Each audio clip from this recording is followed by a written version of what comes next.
this process has been surreal, to say the least. One of the things that kept coming up during the process with Rob, we kept talking about the word gratitude. And I think that's where I'll start, is just feeling so grateful for Rob, Jeannie, the entire Lakers organization for entrusting me in this position. And I take this responsibility very seriously. I have never coached in the NBA before. I don't know if you guys have heard that. My motivations for doing this, it starts with a very simple foundation of service. I think about the greatest moments, especially towards the end of my career, was about helping players. And so it starts with the desire to serve players, to serve the Lakers organization, to serve our fans. It's also about competition and performance, collaboration, leadership. These are the things that drive me. And they will all be important as I build out my staff, as we think about the people we want to draft and get in free agency, and as we think about player development. It's all about those things. When I think about the NBA today, you know, the game is evolving, and it's evolving fast. And one of the things in coaching that I think you have to be is adaptable. You have to be adaptable to your roster. You have to be adaptable in game planning against your opponent. And that's one of the things I really will strive to be. Lastly, I just want to say, like, sitting in this seat, I know what the expectations are.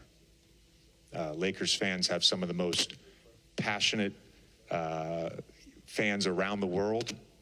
And the expectation is a championship. And so it's my job, it's our staff's job, it's Rob's job, it's all of us to deliver a championship caliber team.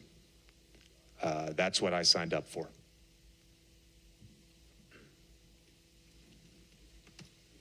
Hey, JJ, Mike Trudell with the Lakers and Spectrum Sportsnet. Amongst the things you were alluding to, just your personality, the competitiveness, Rob spoke about this, that drive. As a player, did you start to think about head coaching in that context, like the closest that you can get to fueling that, finding that competitive fire, and did that drive you at all towards this Lakers position? There were certainly coaches that I had throughout my career that would say, you're going to coach someday. Doc was probably the first one that did that, but it was really when I was in Dallas at the end of my career, and I was hurt for most of those 2.5 months. I didn't play a lot. Rick Carlisle and I spent a lot of time together, and he really planted the seed about coaching. Now, at the time, I knew I was going to retire. I didn't know what I wanted to do, and I wanted to be able to be home for a little bit. I didn't think it was the right time. You know, when I retired, when I retired, my performance coach and I, we talked about all the things that I loved about being a player, and it was a lot of those qualities that I just listed, and it's all part of coaching. And you know, as I think about the culture we want to create here, part of that is just a competitive culture. Like, we want to come in every day thinking about competition. JJ, Jim Hill, KCAL 9 News, congratulations. You mentioned what you learned from Doc Rivers. What's the most important thing you learned from Doc that's going to help you to make an adjustment into the NBA with no previous head coaching experience? The most important thing I learned from Doc, you know, it's interesting because I probably took something from every coach that I ever played for.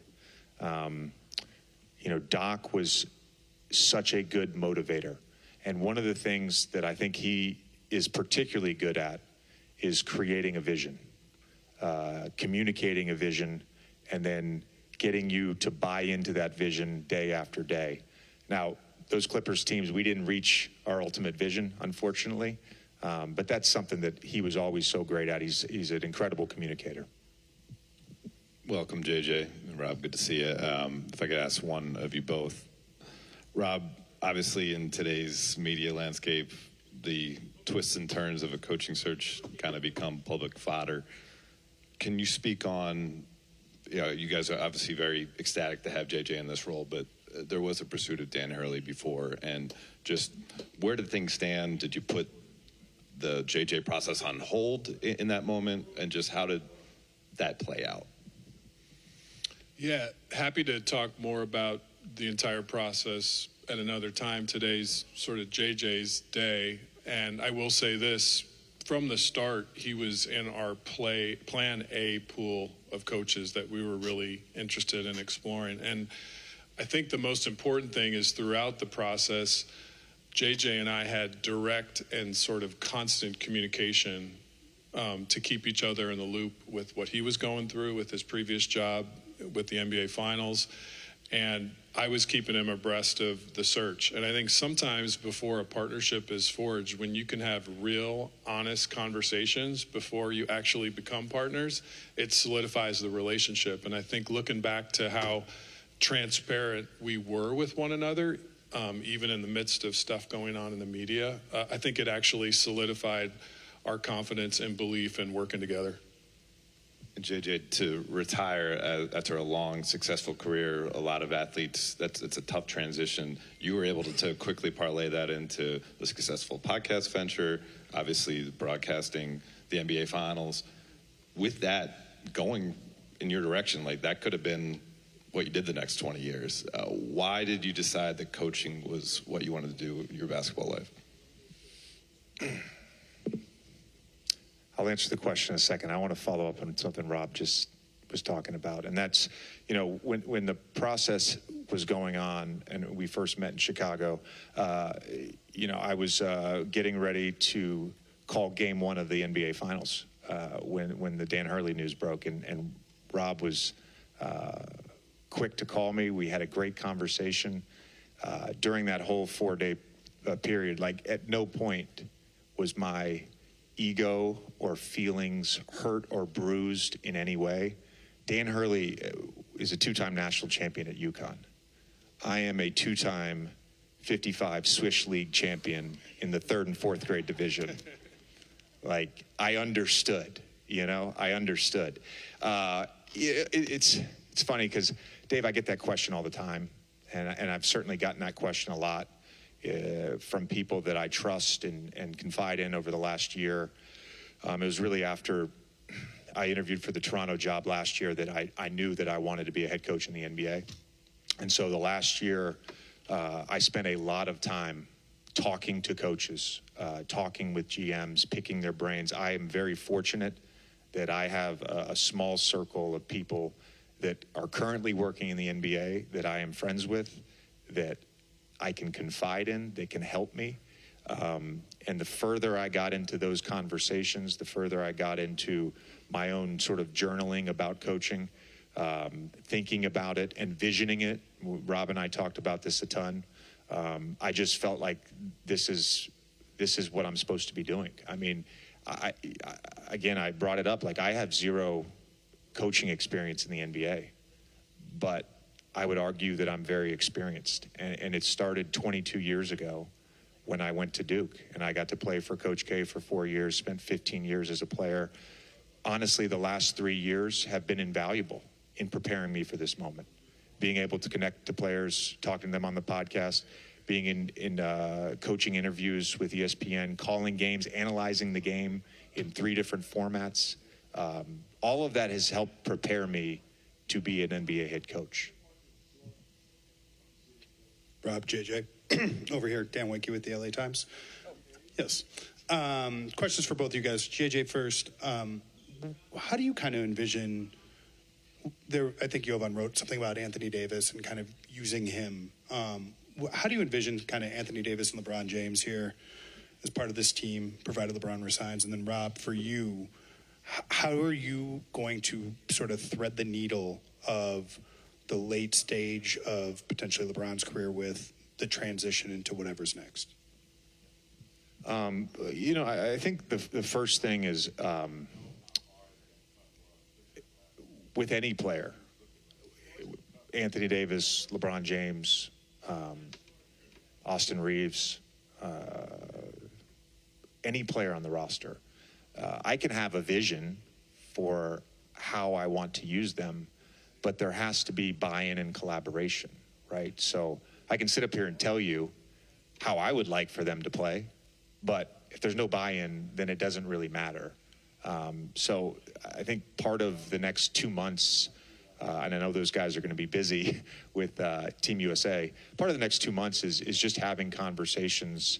And Anthony and I already had a conversation a week ago about some ideas, both offensively and defensively. And I think both of us felt really comfortable going forward with that sort of as the base starting point of how he's going to play on this team. And one of the things I brought up with him is just the idea of him as a hub.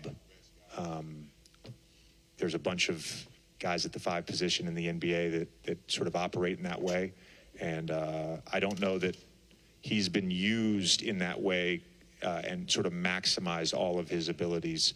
So that's a simple thing with him. With LeBron, look, you have to certainly get buy-in and talk to him about how he wants to play.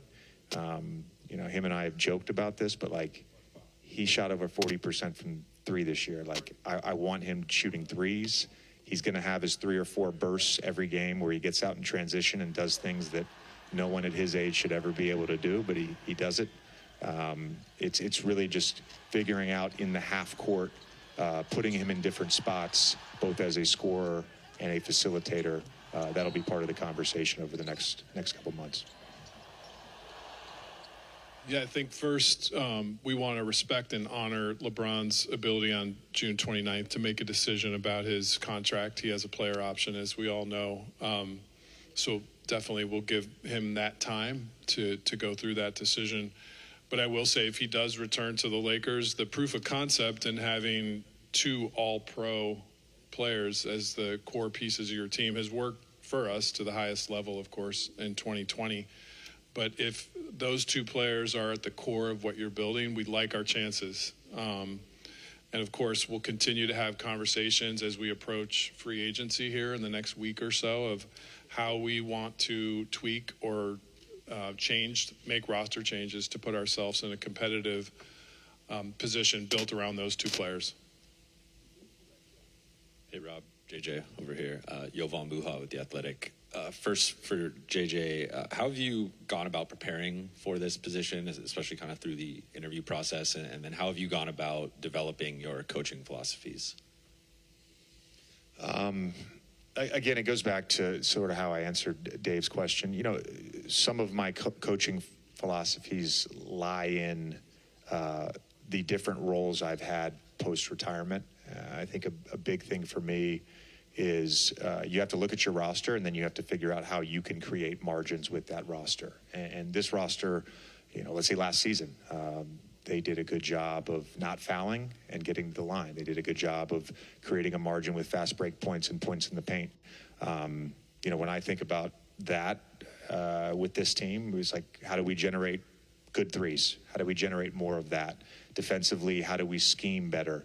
How do we turn the ball over less? Like, all these little margins, right? The team was 29th in offensive rebounding percentage. If you look at the trends of the NBA right now, teams that really value possessions are sending guys from the corner.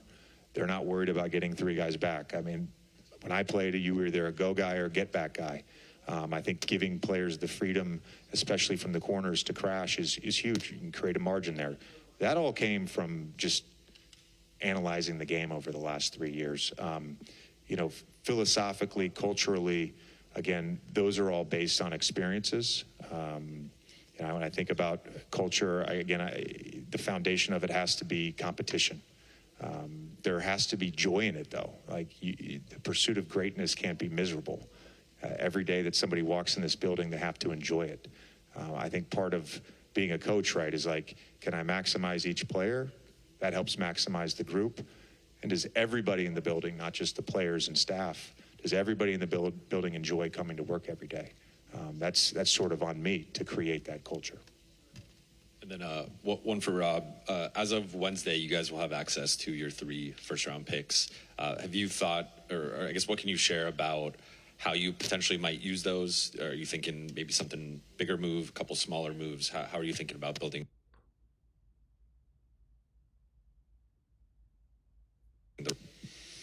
Yeah, I think JJ hit it on the head when he said our goal is to build a team that compete for championships. For the long term, we always have to balance those two things. And I do think in this system, as I opened, some of the trades are more difficult, especially if you have a second apron team and a first apron team. There's a chance we'll be in the first apron. The trades are less prevalent than they used to be. So will we look for trades that help us become a better team? Absolutely. Are those trades, do they have the same probability that they did under the old system? No, it is a different system. So we've got to be mindful and thoughtful around that. And I do think, as I stated at the beginning, part of the road to a really, really good team, and you can look around the landscape of the league right now with many young teams doing really, really well, is going to be lean hard into that player development piece. And of course, part of that is drafting the right way. We've had a great track record here of drafting good players and developing them. And we're going to continue on that path as well. So that's not a yes or a no. If the perfect trade comes along and we can use picks to make it and win a championship, yeah, we'll do it. Is that trade going to be there? I don't know. It's harder in this system to find perfect trades. JJ and Rob, Kobe Price, Southern California News Group. Got one for both of you guys. But first, JJ, kind of a two-parter. Do you plan on coaching in both summer leagues? And how is the process of putting together a coaching staff come so far? Are there any names you can, I guess, tell us that you're targeting or bringing on? No names for you. We've certainly discussed the names, but no names for you yet. Yeah. Summer League is certainly on the table. We have talked about this.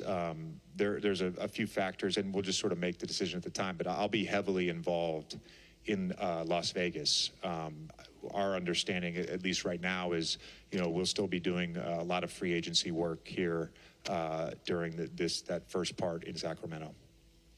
Yeah, just on the names question, Kobe. We've already started a very collaborative dialogue around how to build out JJ's bench and, clearly leaning into that experience with the front of the bench coaches and finding hopefully a couple guys that are former head coaches, I think is going to set JJ up for support. And at the end of the day, that's what we're most interested in doing, is make sure we help him select and build a staff that sets him and the team up for success. And that's beginning today on the first day of his job.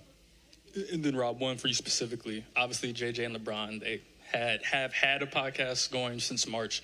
Even if it wasn't direct conversations with LeBron, how, if it did that podcast factor into the process of the interview and all of it? I think at the core of a really good NBA head coach, one of the core necessities, especially with today's player, is communication. And I think JJ's one of the best basketball communicators out there, period, hard stop.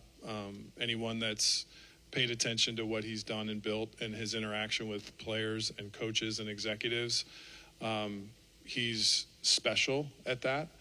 In terms of the involvement with our captains with this coaching search and the coaching process, I think, you're asking a question about LeBron. He was very supportive of our organization in this process. And that's a different word, and I want to be mindful of the word, than involved.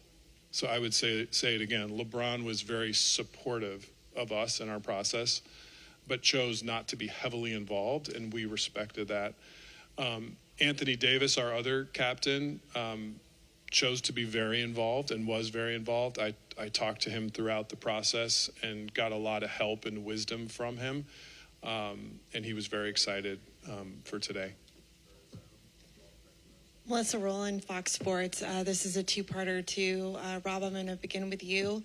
JJ just broke the news that he's never had any NBA head coaching experience. Considering that, what was it during the interview process that he did or said that made you feel excited to go this route? Yeah, I think NBA head coaching experience and NBA experience aren't mutually exclusive things.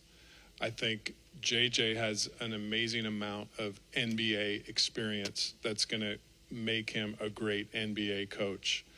And he talked about it already, whether it's coming up being sort of mentored and tutored by a Hall of Fame coach and Mike Krzyzewski, whether it's the Hall of Fame coaches he played for throughout his career, whether it's the conversations with numerous all-stars that are high IQ players that he could share basketball and strategy with.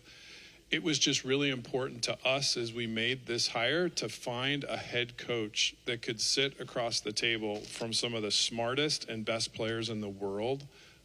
This is the stage for those players to be able to relate to, coach, hold them accountable, lead them, inspire them. And we felt like JJ was very unique in holding all those qualities to do that, and we're very confident in that. And JJ, it's obviously no secret that you have a very close relationship with LeBron. He could have done a podcast with anybody in the world. He chose to do it with you. What was his advice to you throughout this whole coaching search process? He didn't provide any advice. LeBron and I did not talk about the Lakers job until Thursday afternoon, about 30 minutes after I was offered the job. And that was very intentional on both our parts. I knew I had an understanding that he did not want to be involved in this. And for me, I didn't want to go down the path of hypotheticals with someone that I consider a friend and someone that I have a great amount of respect for. So for us, it just came down to literally Thursday afternoon. And I talked to him for about 15, 20 minutes and got off the phone. That was it. Dylan Hernandez with the LA Times. Hey, Rob, first for you. I think you used the word innovative in your opening remarks. It's wondering if there were any plans, to add to the analytics department, scouting, front office to maybe help find, JJ find those edges that he was talking about. That's a great question, Dylan, and I think you've hit on a really important theme.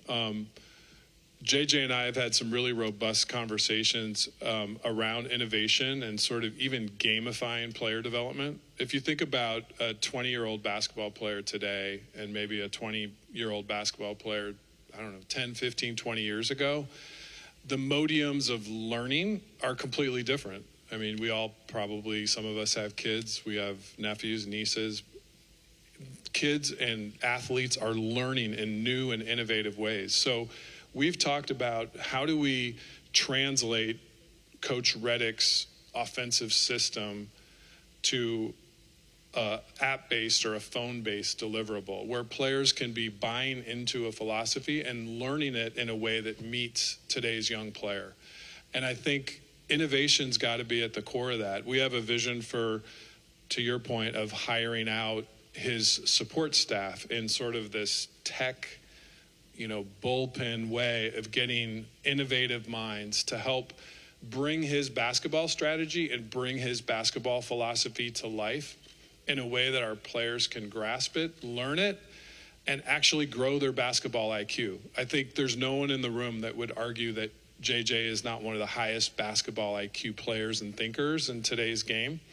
How do we now take that and deliver it to our players? That's our goal here and something we're really, really excited about. JJ, hi, over to your left. Hi, I'm Kyle Kraska with Fox LA. Congratulations. You mentioned in your opening statement that this expectation here is a championship, and that is what you signed up for. Lofty goals, obviously. How do you manage those expectations, and do you think that they are reasonable expectations in the short term? To answer the second part first, yes. I think they're reasonable. I don't look at the current roster as being that far off from a championship caliber team. In terms of managing expectations, I think in life you just got to embrace things. You just really have to embrace things. You don't run from it. If you need to talk about it, you talk about it. There's not a player. I never played with players in the NBA who were like, you know what? This year's not the year. I don't think we can win a championship. Now, the expectations here are certainly different. And as we sort of build out the culture, one of the things, and Rob and I have talked about this, you have to let go of outcomes. You just do. It has to be about the enjoyment and embracing the process. And if the Los Angeles Lakers on day one get better every single day, I'm very confident that come April, we will be a championship caliber team. You still have to have a lot of stuff go right, and you can't have a lot go wrong. That's every single championship team. Just acknowledge that, right? But I think it is more about loving the process of getting better, the power of the group. If you look at the NBA now, and Rob is talking about the second apron, look, if you look at the NBA right now, the group matters more than ever. You certainly need the stars, but the group matters more than ever. You need 6, 7, 8 guys who can play minutes deep into the playoffs. The Boston Celtics, the Dallas Mavericks, the Pacers, the Timberwolves. It wasn't about the individual. It was about the group. Hey, JJ and Rob, good to see you. Mark Medina, Sportskeeda Sporting Tribune. JJ, when it comes to accountability, what do you think that looks like when you're managing LeBron, AD, and the rest of the roster? I think it's about establishing the standards early on. I think it's that simple. We just talked about expectations for a championship. What do you expect from me? What do I expect from you? Let's have that dialogue. Let's establish what the standards are day to day. It's as simple as that. I talk about, maybe not publicly, but I talk about conflict all the time because in the NBA, conflict exists. It's a natural thing in a competitive sport. The sport is conflict, right? Throughout an NBA season, it's okay to have internal conflict, right? I think you have to go about confronting those conflicts and holding people accountable, right? Confrontation to me is about conflict resolution, conflict avoidance, and being direct, being open. That's how you have to do it. But it starts with just a very simple baseline standard of what we're expecting of each other. JJ, Ramona Shelburne, ESPN. You mentioned something earlier that kind of caught my ear, and how you journaled about coaching. I think that's interesting, is journaling, right? Is how you get to there. And I was wondering, what did you write down? Where did you get to this place where this is the job that you wanted, right? You could have had another job a couple times ago. You've interviewed for other ones. You could have waited and stayed on our side of the business for a while, but you chose the Lakers. So what was it about this job, and how did you get to that process? This job was about the Lakers. This job was about the Lakers. And it was about LeBron James, Anthony Davis, 2 of the greatest players ever. I've been able to do some incredible things in my life. I really have. Rob knows this. Monday night, I called Game 5 of the NBA Finals. Thursday, I'm in Cameron. One of my sons is playing at Duke camp in the practice facility. The other son is in Cameron Indoor Stadium. And I'm on the phone with Rob and Jeannie committing to this job in the Duke Hall of Fame room. I've gotten to do some amazing stuff in my life, right? This might be the best. And when I think about this job in particular, it's not just about getting the job. What I wanted to do was do the job. I wanted to coach the Los Angeles Lakers. And so that was where I landed on pursuing this versus, potential other opportunities. JJ, 20 years ago, while you were at Duke, the Lakers tried to pry Mike Krzyzewski away from Cameron Indoor to be here.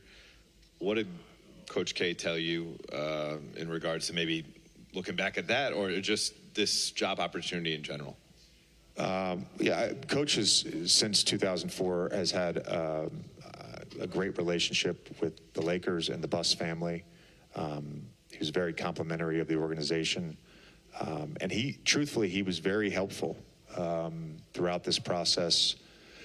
It started, I didn't know Coach had like Google alerts, or I don't know how he gets his news, but I guess somebody tipped him off that, I was potentially interviewing for Charlotte. So I was literally flying back from a game and landed at LaGuardia, and we talked for 30 minutes that night.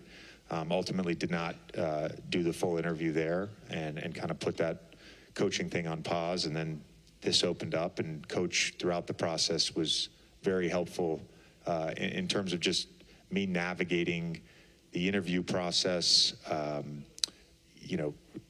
Rob and I's communication, all of this stuff. Like, Coach was great. He still is, like, I've told the young guys this. I've talked to nearly every player on the phone. Some guys are ducking my calls. It's okay. But like Jalen and Maxwell, they were like, "Hey, Coach," and I'm like, "I'm not comfortable with that. Please call me JJ." There's one person in my life that I played for that I call Coach, and that's Coach K. Like, he's still that to me. I think this it's relevant to this discussion. You were one of the first players to have a podcast while he was active. What's going to happen with Mind the Game? You're going to be the first coach to have a podcast while he's active. No, I am, for the time being, and hopefully it's a very, very long time, I am excommunicated from the content space. So there would be no podcast. We'll do something when I have a breather from what we have coming up. I'm going to be drinking out of a fire hose for the next month. But at some point, we'll just do something for all the people that listened, and we'll have a small little video. But I'm done with podcasting for now. For Rob and JJ Broderick Turner, JJ, Rob, you guys keep talking about culture. What does that mean, and how do you go about putting that in place?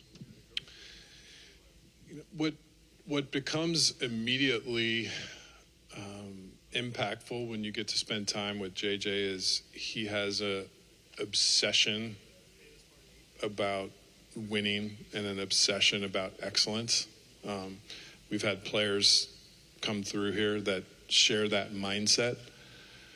But I think the two things that come to mind in terms of culture are mixing the service component that JJ talked about at the beginning. His job, my job, is not to be out in front as much as it is to be behind the players, supporting them to be great and providing all the resources, the coaching, the mentoring for them to be great.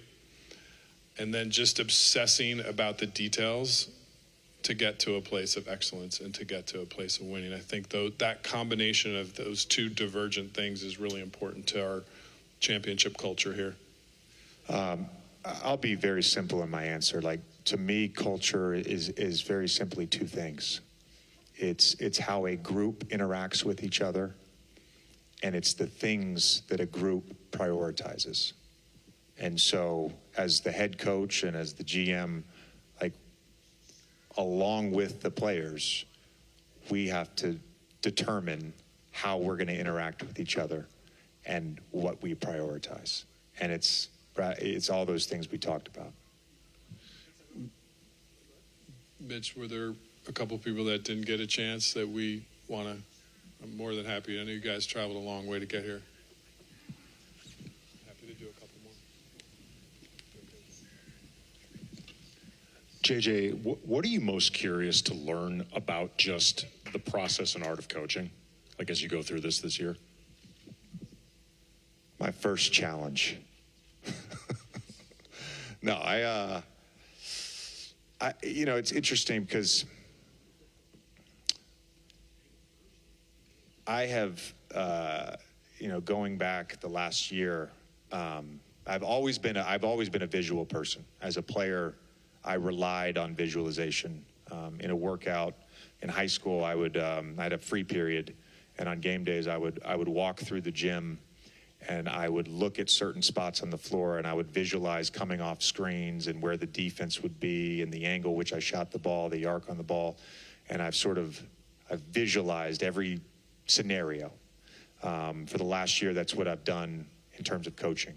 And the fun part, I think, for me is just going to be actually having that become reality and learning. I consider myself to be someone who has a high level of curiosity and a love of learning. I'm not going to be perfect. I know that, right?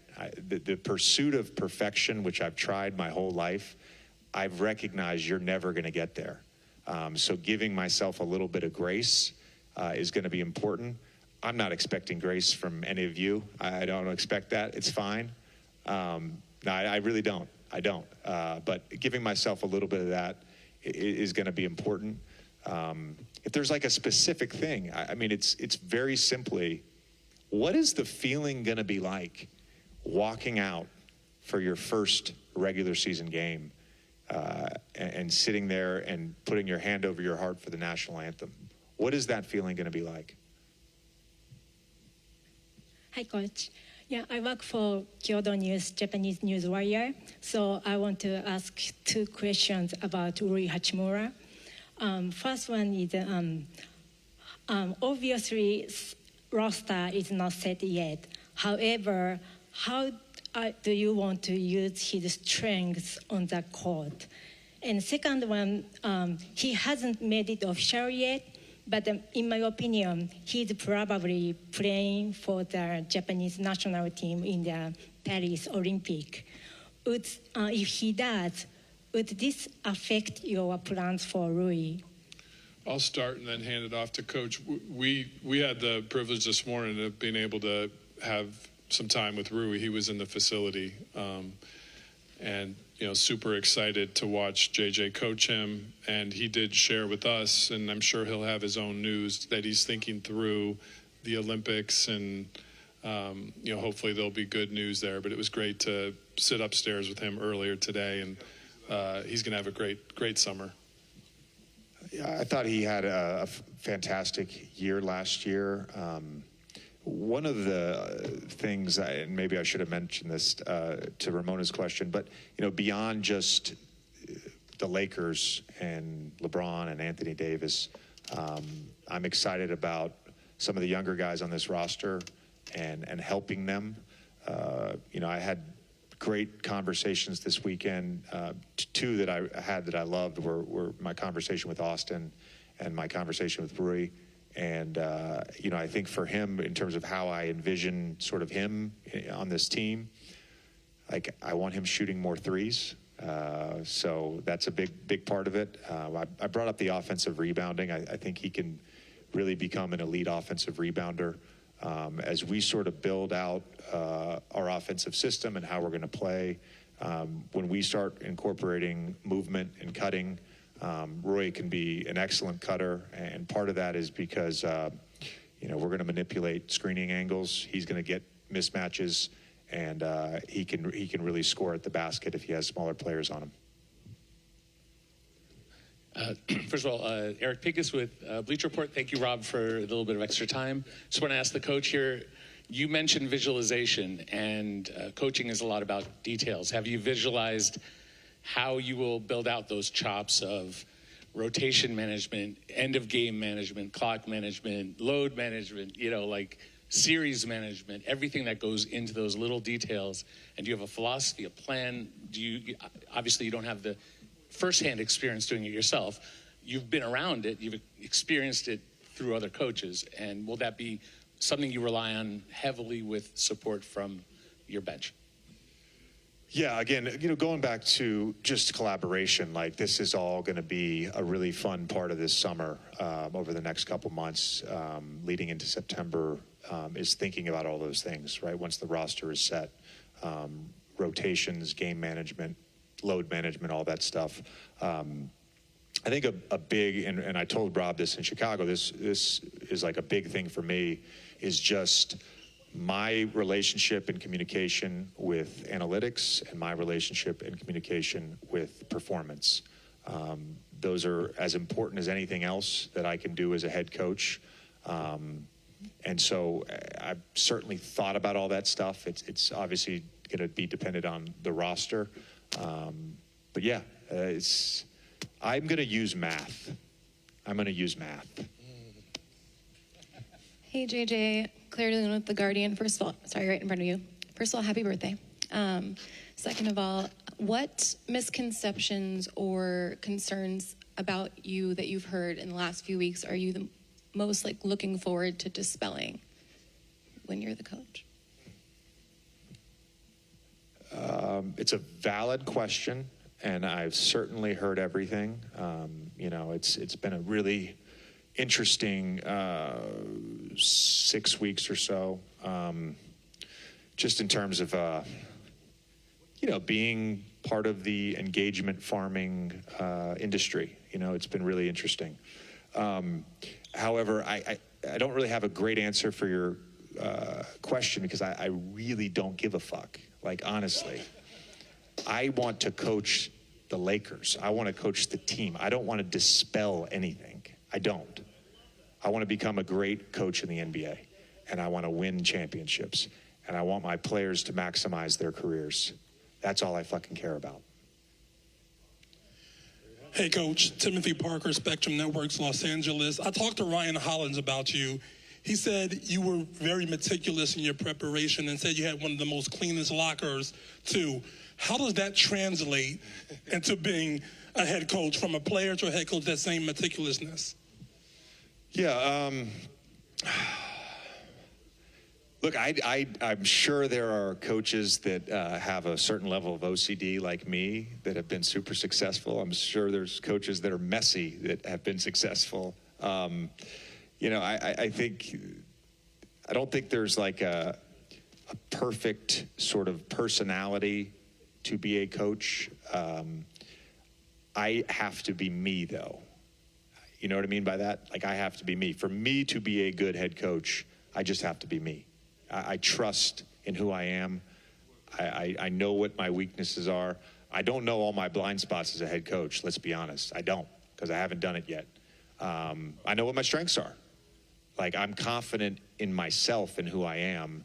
And if the OCD helps at all, great. It'd be fantastic. I would love it if I could walk in the coach's locker room and everybody's just as dialed in as I am with just how compartmentalized their locker is. But it's okay if it's not that way.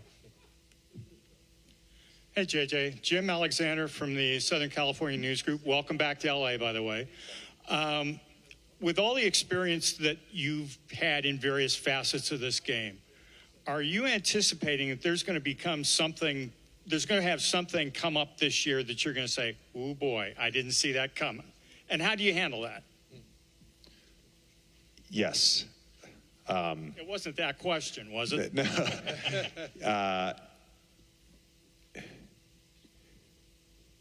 My expectation around something coming up and challenges on the court, off the court, the scrutiny, all that stuff, I have the highest of expectations that things are going to be there.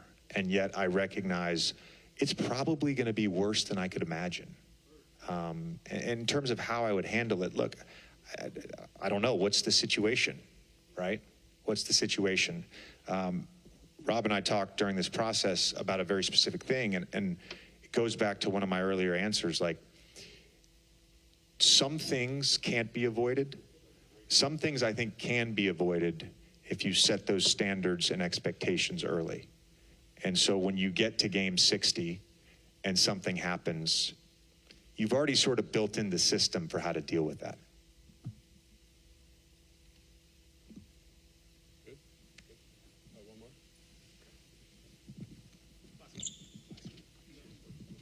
Dennis Freeman, the Compton Bulletin. Coach, what's your priority as far as developing and evaluating talent at the G League level? Yeah,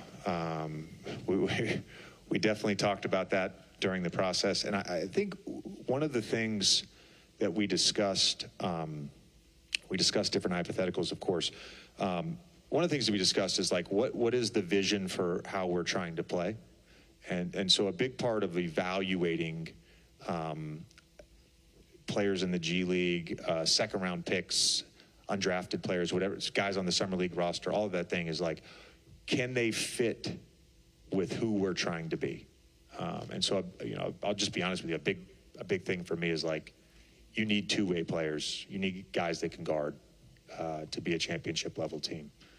So there's going to be an emphasis on that whenever I evaluate anyone that we're looking to sort of bring up on one of those last roster spots. Thank you.